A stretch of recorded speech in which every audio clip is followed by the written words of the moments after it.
সকাল বন্ধুরা, সবাই কেমন আছো? নিশ্চয়ই খুব ভালো আছো। আমিও আছি। গলাটা অনেকটু বসে বসে গেছে, একদম গা ভাল হওয়া হচ্ছে না, ঠান্ডা লেগে গেছে। আর আজকে হচ্ছে সানডে, হ্যাপি সানডে। সবার সানডে খুব খুব ভালো যাক। এই যে তোমাদের দাদাভাই নিচে মানে বেরোচ্ছে, বাইরে যাচ্ছে। ওদের তখন দুজনকে কলেজ দিয়েছি, তাড়াতাড়ি হয়ে যাবে। আমার তো একটু চাটা, দুধ চা খাই। সকালবেলা একবারে দুধ চা খাই, তো বিকেলে লিকার চা খাই। এখন চাটা বেশ করে শর্ট হয়ে গেছে। চা বিস্কুট খাবো। আর খুব হাওয়া দিক, কালকে থেকে এত যে উল্টো পাল্টা হাওয়া মারছে, সকালেও দেখছি মাঠে সব খুলে দিয়েছি।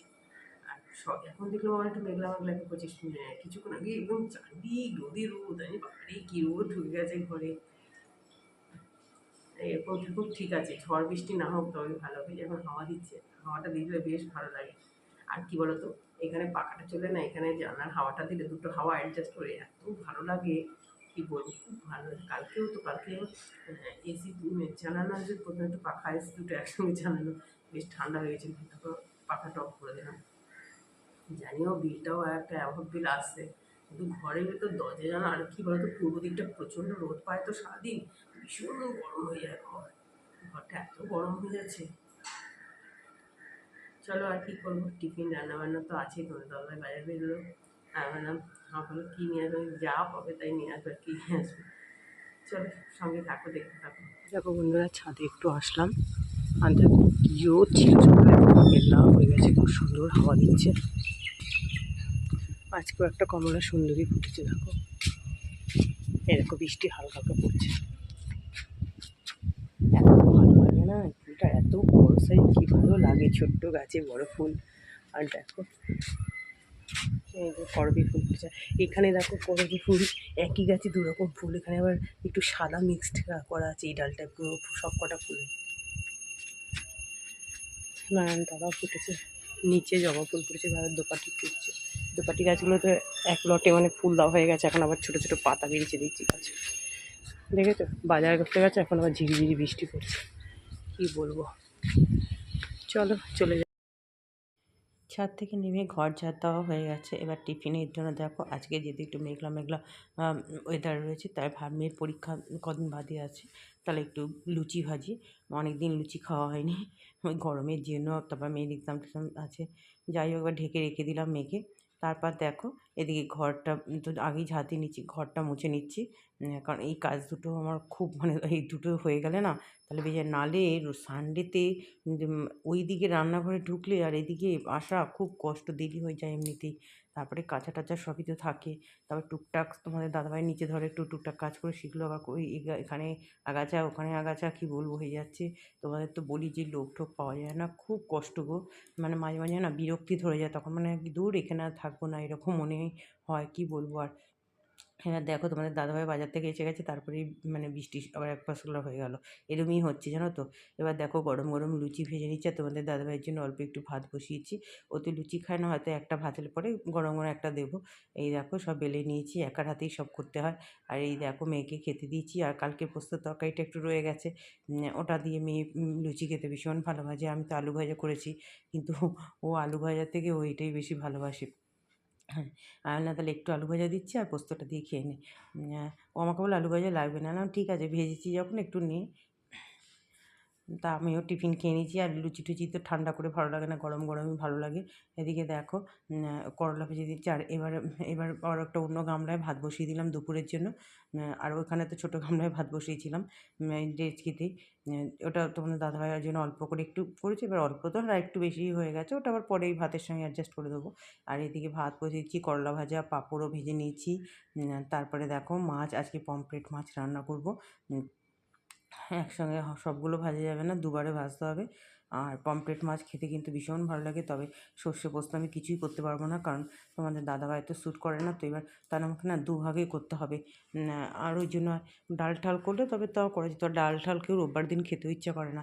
ওই জন্য এই করলাম যে না, 7টা মাছ আছে না, এখন 4টে দিই, পরে 3টে দেবো। এবার আলু পেঁয়াজ টেয়াজ এইসব দিয়েই করবো, দেখতে থাকো। এবার দেখো ওই যে একটু করলা ভাজা হয়ে গেছে, আর একটু আলু ভাজা ছিল আরও, ওটা মিশিয়ে দিলাম। আলু করলা ভাজা হয়ে গেল, আর এদিকে মাছগুলো ভাজা হচ্ছে। এবার দেখো এদিকে থোড় নিয়ে এসছে, আমি টাটকা থোড়টা আছে, রান্না করে দিই, বাড়িতে আছে যখন তোমাদের দাদাভাই বললো হ্যাঁ করে দাও। পেঁয়াজ দিয়ে যেরকম করে আমি করি থোড় ছেঁচকি, পেঁয়াজ দিয়ে দিই একটু, নুন হলুদ কাঁচা লঙ্কা, বাস আর নামানোর আগে 2-1টা চিনির দানা। আর থোড়টা না আজকে খুব সফট ছিল, তবু একটু নুন দিয়ে মেখে রাখলে একটু মানে সফট হয়ে যায়। এবার দেখো ঢাকা দিয়ে দিলাম এদিকে। আর এদিকে দেখো, এদিকে একটু কালো জিরে সাদা জিরে দুটোই দিয়েছি, দিয়ে একটু পেঁয়াজ দিয়ে দিয়েছি। পেঁয়াজগুলো ভাজা ভাজা করে পাতলা পাতলা করে আলুগুলো কেটেছি জানো তো। কাতলা মাছের রুই মাছের রসাতে যেমন মোটা মোটা করে বড় বড় আলু কাটে, এটা একদম কিন্তু পাতলা পাতলা। মানে আলুটা না দিলেই হতো, কিন্তু তোমাদের দাদাভাই একটু আলুটা ভালোবাসে, ওই জন্য একটু আলু দেবো। আর তারপরে না তাহলে বিকেলেও আমাকে আর কিছু করতে হবে না, আলুটা দিলে সুবিধা হবে। আসলে সব কিছু তো বুঝেই রান্না করতে হয়, তাই না? এবার দেখো অল্প একটু আদা বাটা, জিরে, নুন হলুদ যেরকম দিই মশলা, কাঁচা লঙ্কা চিড়ে দিয়েছি, টমেটো দিয়েছি। এইভাবেও কিন্তু বেশ ভালো হয় জানো তো। আর মাছটা খুব ফ্রেশ ছিল তো, খুবই ভালো হয়েছিল খেতে। দেখো এই যে যতটা পরিমাণ মতো অল্প জল দিয়ে দিলাম, বেশি মানে ঝোল হবে না, গামাকা গামাকা একটু হবে। আর মাছগুলো এবার দিয়ে দিচ্ছি।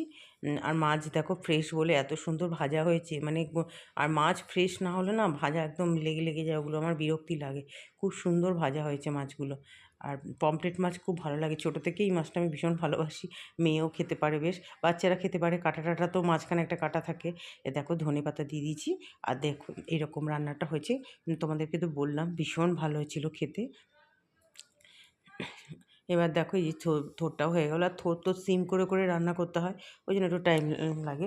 এদিকে থোড় ঘন্ট আমার হয়ে গেল, থোড় চেঁচকি যাই বলো। এই থোড় ভাজাটাও খেতে খুব ভালো হয়। আর সব শেষে লাস্টে একটুখানি চাটনি করলাম। যে হ্যাঁ, তোমাদের দাদাভাইকে বললাম যে আর আমি না করলা যেদিন করি সেদিনকে না শাক করি না জানো, তেঁতো শাক একদিনে দুটো করি না। একটু ভাজা মশলাও দিয়ে দিয়েছি। দেখো রান্না বান্না সব হয়ে গেল, গ্যাস মোছা হয়ে গেল, সব এখানে পরিষ্কার টরিষ্কার করি। আর আজকে আমাদের এখানে যা ওয়েদার না কি বল, বেশি না পরিষ্কার হয়ে গেছে।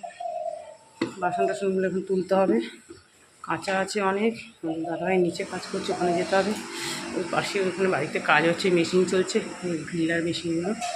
আর দেখো এবার কীরকম, মানে পুরো শ্রাবণের মতো এই হুড় করে বৃষ্টি আসছে, আবার রোদ উঠেছে, আবার কি গরম কি বলবো বন্ধুরা, এরকম অখাদ্য বৃষ্টি। দেখছো ওই বাড়ির ওইখানটা একটু ভেজা ভেজা, ওখানটা শুকনো। চলো বাসনগুলো গুছিয়ে ফেলি। ও বন্ধুরা, সমস্ত মেললাম এখানে, বারান্দায় কিছু দিলাম, তখন কী রোদ ছিল, এখন আবার মেঘলা করে এসছে। বলছি না আজকে আমাদের সঙ্গে খেলা চলছে, যে তারে সব দিলাম। দেখো মেঘটা দেখেছো, সব ভাসা ভাসা মেঘ চারিদিকে। এখন তো দেরি আছে, তবে তো আষাঢ় মাস, শরতের মতো মেঘ চারিদিকে। আমার দেখতে দারুণ লাগছে।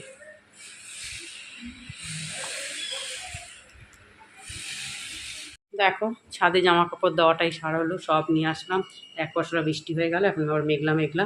এই যে আর হাওয়া দিচ্ছে বেশ সুন্দর, খেতে বসে গেছি। চলো খাওয়া দাওয়া করে নিই। আর সানডেতে তো স্পেশাল দই, পরে খাবো। এই দেখো বন্ধুরা, সানডে স্পেশাল দই নিয়ে চলে আসলাম। এই যে একটা আমার, একটা মেয়ের, একটা মেয়ের বাবার। চলো খেয়ে নিই এগুলো। আর দেখো কি মেঘ ডাকছি যেন, মনে হয় কী না কী হবে, কিন্তু কিছুই হবে না। তারপর দেখো সন্ধ্যের সময় একটা পার্সেল আসলো। আর পার্সেলের প্যাকিংগুলো এত সেলোটেপ মারা থাকে, মানে অ্যাকচুয়ালি মারা থাকে ঠিকই হয় যেন রাস্তায় পড়ে টরে না যায় সেইভাবেই। আমি এবার দেখো এটা আনবক্সিং করলাম। এই যে কী বলো তো, ওই নিচে না জুতো রাখার জন্য মেয়ের একটা তো সেলফ আছে, এবার মেয়ের জুতোটা এখানে রাখলে সুবিধা হবে, এখানে 4-5টা জুতো ধরবে। ওই জন্য এটা আমি নিলাম, যে এটা মেয়ের জুতোটা রাখলে সুবিধা হবে। এখানে সবাই জুতোও রাখে, তারপর অনেকে কিচেনেও ব্যবহার করে, কেউ দেখছি ঠাকুর ঘরেও ব্যবহার করে। আমি ব্ল্যাকটা নিলাম, ব্ল্যাকটা নোংরা হবে না, হোয়াইটটা নিলাম না ওই জন্য। কেমন হয়েছে বলো। চলো আজকে এই র্যাকটা দেখতে দেখতে ভিডিও এন্ড করছি, টাটা।